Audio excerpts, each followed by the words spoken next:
Hi hello welcome to BRK education. నేను మీ కీర్తి.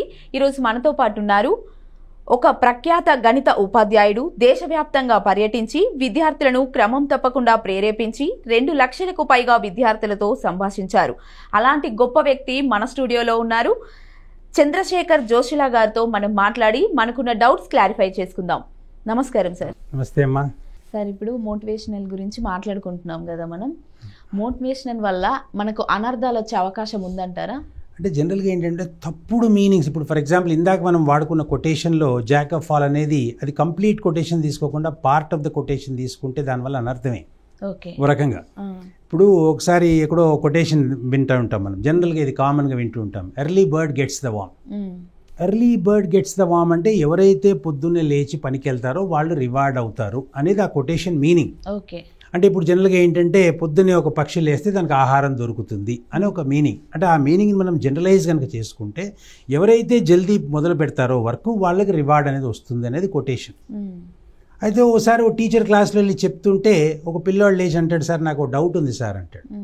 ఏంటి doubt అంటే, sir early bird gets the worm అనేది బాగానే ఉంది సార్, ఇందులో మీరు చెప్పేది బర్డ్ పాయింట్ ఆఫ్ వ్యూలో చెప్తున్నారు, నేనేమో వామ్ పాయింట్ ఆఫ్ వ్యూలో మాట్లాడతాను.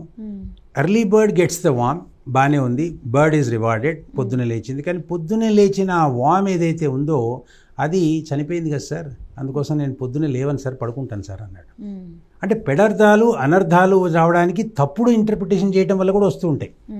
అయితే ఆ కొటేషన్ చెప్పినప్పుడు దానివల్ల వచ్చిన నెగిటివ్ ఎఫెక్ట్స్ ఏమైనా ఉంటాయేమో అని ముందే అబ్జర్వ్ చేసుకుని చెప్పడం అనేది మంచిది.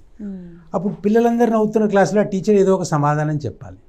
ఏం చెప్పాడు ఆ టీచర్ అనేది ఇంపార్టెంట్ పాయింట్ అక్కడ. అతను ఏమంటాడంటే, the warm that got kill is not the one which got up early, it was the one which was returning home late. అంటే ఏదైతే ఒక పురుగు చనిపోయిందో అది జల్దీ లేచింది కాదు, నిద్రమత్తులో లేటుగా ఇంటికి వెళ్తుంది కాబట్టి అది తినేసింది, అది కొట్టేసింది అంతే అని చెప్తాడు. అంటే ఏంటి, లేటుగా ఇంటికి వెళ్ళకు జల్దీ ఇంటికి వెళ్ళని ఆ టీచర్ రిప్లై ఇచ్చాడు. That answer was appreciated by all. The one which got killed is not the one which got up early. It was the one which was returning home late. అందుకోసం లేట్గా ఇంటికి వెళ్ళకు జల్దీ వెళ్ళు. అదే పొద్దున్నే లేచింది అది కూడా ఇంకో దాన్ని పట్టుకోవడానికి వెళ్ళింది. సో దేర్ ఫోర్ దీంట్లో నెగిటివ్గా మనం ఆలోచించే కొటేషన్స్ ఏవైతే ఉంటే దాంట్లో ఉన్న పాయింట్స్ని మనం ముందే స్టడీ చేసుకుని దాని ప్రకారం చెప్పడం అనేది అవసరం. First point. ఇంకోటి ఏంటంటే ఓవర్ డోస్ ఆఫ్ మోటివేషన్ కూడా తప్పే. ఓకే. అంటే ఒక కొటేషన్ ఈ మధ్య ఇంటర్నెట్లో బాగా తిరుగుతూ ఉన్నది. ఒక చిన్న కోతి ఏం చేస్తుందంటే ఒక కర్ర పట్టుకొని ఒక సింహాన్ని నిద్రపోతుంటే దాన్ని కొట్టి లేపుతుంటుంది.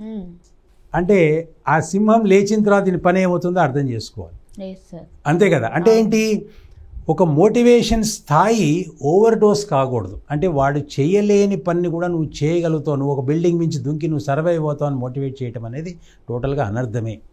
సో అందుకోసం ఏంటి, ఏదైనా అందుకే ఈవెన్ స్కిల్ గేమ్స్ చూపించేటప్పుడు కూడా ఇవి ఎక్స్పర్ట్స్ చేస్తారు, నార్మల్ వాళ్ళు చేయరు అని వాళ్ళు ఒక డిస్క్లైమర్ కింద ఇస్తారు.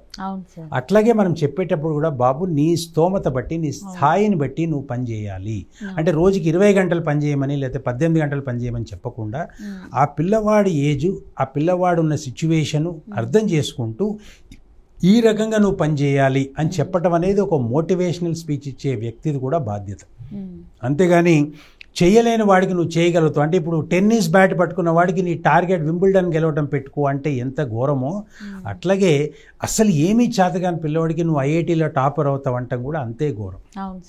అందుకోసం ఏంటి, ఆ మోటివేట్ చేసేటప్పుడు మనం చూసుకోవాల్సింది ఏంటంటే ఆ పిల్లాడి స్థాయి ఇండివిజువల్. అందుకే ఏంటంటే మోటివేషన్ తర్వాత ఎవరైనా పిల్లలు ఇండివిజువల్గా క్వశ్చన్స్ అడిగితే దాన్ని ఆన్సర్ చేయడానికి రెడీగా ఉండాలి మోటివేషనల్ స్పీకర్. ఎందుకంటే వాళ్ళకున్న సందేహాలు తీరకుండా ఉంటే దాది అనర్థాలకు దారి తీసే అవకాశం ఉంది. అందుకోసమని మోటివేషనల్ స్పీకర్ దాంట్లో ఉన్న డిస్క్లైమర్స్ కరెక్ట్గా అర్థం చేసుకుని అవి కూడా అవసరమైతే ఆ ఇండివిజువల్గా కొంతమంది పిల్లలకు అవసరమైన పిల్లలకు చెప్పాల్సిన బాధ్యత ఉన్నది అతన్ని. లేకపోతే ఏంటంటే డెఫినెట్గా దానివల్ల అనర్థాలకి దారి తీసే అవకాశం అయితే ఉంటుంది. అంటే చేయలేని పని నువ్వు చేస్తావంటే ఎట్లయితే, ఇప్పుడు నువ్వేమో యాంకర్వి, నువ్వు నాలాగా కూర్చుని నువ్వు మోటివేషనల్ స్పీచ్ ఇవ్వమంటే నువ్వు ఇవ్వవు కదా, ఇవ్వడానికి కావాల్సిన ప్రయత్నం నువ్వు చేయాలి కదా. అది నువ్వు చెయ్యమ్మా నువ్వు ఇవ్వగలుగుతావు అని నేను చెప్తే అది కరెక్ట్. అంతేగాని నేను ఇంటర్చేంజ్ చేసుకుని నేను నిన్ను క్వశ్చన్లు అడిగి నువ్వు మోటివేషనల్ స్పీచ్ ఇవ్వమంటే అది కాదు. నాకున్న అనుభవం ఏంటి, 2 లక్షల మంది పిల్లలతో ఇంటరాక్ట్ అయ్యాను కాబట్టి ఆ వచ్చిన అనుభవం వల్ల నేను చెప్పగలుగుతున్నాను. ప్లస్ నేను రెగ్యులర్గా పుస్తకాలు చదువుతాను కాబట్టి అది నేను పిల్లలకి పాస్ ఆన్ చేయగలుగుతున్నాను. అవును సార్. ఎవరికి నెగిటివ్ ఎఫెక్ట్స్ రాకుండా చూసుకునే బాధ్యత కూడా నాది. అవును సార్. అవును. నేను చెప్పే దాంట్లో ఏదన్నా కనుక తప్పు ఏదన్నా ఉన్నా కూడా దాన్ని కరెక్ట్ చేయాల్సిన బాధ్యత కూడా నాది. Okay sir. కొటేషన్స్లలో జరిగే మిస్టేక్స్ ఇవి కూడా ఉంటుంటాయి. అవును సార్. అంటే జనరల్గా ఏంటంటే ఇప్పుడు ఇంకో కొటేషన్ మనం జనరల్గా వాడుతూ ఉంటాం, అందని ద్రాక్ష పుల్లన. ఇది చాలా కామన్, అందరికీ తెలిసిన విషయమే. అవును సార్. అంటే అందని ద్రాక్ష పుల్లన అనేది నెగిటివ్ సెన్స్లో వాడుతూ ఉంటారు, కానీ నెగిటివ్ సెన్స్ అక్కర్లేదు, దాని పాజిటివ్ సెన్స్ కూడా తీసుకోవచ్చు. అవును సార్. ఎందుకంటే ఎప్పుడు ఎక్కడ మనం ఆపేయాలి అనే సంగతి తెలుసుకోవడానికి ఈ అందని ద్రాక్షన పుల్లన. ఓకే. నువ్వు ట్రై చేస్తున్నావు, ఒక 20 సార్లు దుంకావు, నీకు అందట్లేదు. అందనప్పుడు నువ్వు ఏం చేయాలి? Either you should have sufficient equipment to get that, లేదంటే ప్రయత్నం అక్కడ ఆపేసి, ఆ ప్రయత్నం ఆపేసిన తర్వాత ఇది అందట్లేదు కదా అని ఫ్రస్ట్రేట్ కాకుండా, డిమోటివేట్ కాకుండా పుల్లగా ఉన్నాయని చెప్పని వెళ్ళిపోవటం.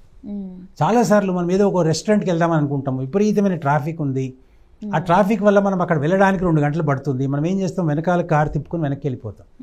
వెళ్ళిపోయినప్పుడు మనం అరే ఇక్కడికంటే ఇంట్లోనే భోజనం బెటర్గా ఉంటుంది, ఇంటికి వెళ్ళి తిందామనే ఒక ఫీలింగు మన్ని ఆ ఫ్రస్ట్రేషన్ నుంచి కాపాడుతుంది. అంటే అందని ద్రాక్ష పుల్లన అనే దాంట్లో నెగిటివ్ కంటే కూడా పాజిటివ్ తీసుకోవడం అనేది చాలా అవసరం. అంటే ఏంటి? When to stop a particular act, అంటే ఇది ఎప్పుడు మానేస్తే బాగుంటుంది అనేది తెలుసుకోవడం అనేది చాలా ఇంపార్టెంట్. అందుకే ఏంటంటే ఈ నెగిటివ్ మోటివేషన్తో పాటు ఎక్కడైతే నెగిటివ్గా ఉందో దాన్ని మనం కరెక్ట్ చేయాల్సిన బాధ్యత ఉంది. అంటే అందరి పిల్లలు అలా ఉండకపోవచ్చు, ఎక్కడో ఒకళ్ళిద్దరు పిల్లలు అలా ఉంటారు. అలాంటి పిల్లల కోసం అని చెప్పని మనం ఇటువంటి డిస్క్లైమర్స్ ఇటువంటివి చెప్పాల్సిన అవసరం అయితే పిల్లలకు ఉంది. Okay sir. Okay, thank you so much sir. Thank you అమ్మా. నమస్తే అమ్మా.